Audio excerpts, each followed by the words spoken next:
Hello বন্ধুরা, আসসালামু আলাইকুম। আশা করি সবাই ভালো আছেন। আপনার যদি একটা ফেসবুক আইডি থাকে তাহলে ভিডিওটি আপনার জন্য। যারা এখনো আল ইমরান টেক ইউটিউব চ্যানেলটি সাবস্ক্রাইব করেননি, মাস্ট বি সাবস্ক্রাইব করে নিন এবং পাশে থাকা বেল আইকনটি আর নোটিফিকেশন অন করে দিন। অবশ্যই একটা লাইক করে দিন। আজকে দেখাবো আপনাদের যে আপনারা কিভাবে ফেসবুকের প্রোফাইল লক করে রাখবেন এবং লক করে রাখলে কি হবে এবং আনলক করে রাখলে কি হবে সেইটাই আজকে দেখাবো। এখন দেখাবো আপনাদের যে লক করে রাখলে কি সুবিধা ফেসবুক আইডি। তারপরে আপনাদের দেখায় আর এখানে চলে যায় ফ্রেন্ডের এখানে, তারপরে আমি যে কোনো একটা আইডি দেখাবো।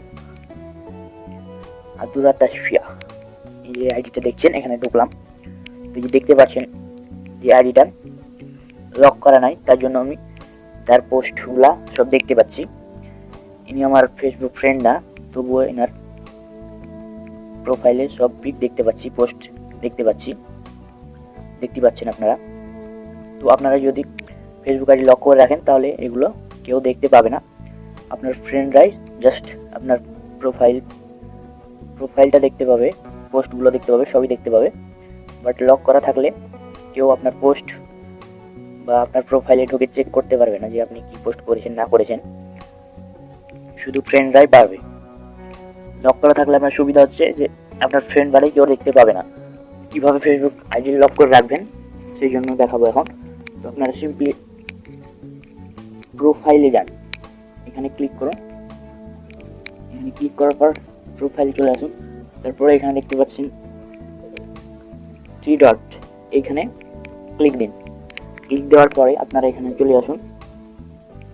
তারপরে এখানে দেখুন লক প্রোফাইল, এই লক প্রোফাইলে ক্লিক দিন। তারপরে দেখতে পাচ্ছেন চলে এসেছে লক ইউর প্রোফাইল, এইখানে ক্লিক দিন।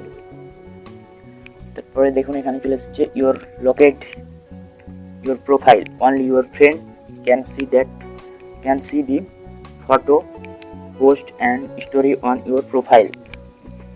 এটার দ্বারা বোঝাচ্ছে যে আপনার ফ্রেন্ডরাই শুধু আপনার পোস্ট দেখতে পাবে, ফটো দেখতে পাবে এবং স্টোরিগুলো দেখতে পাবে।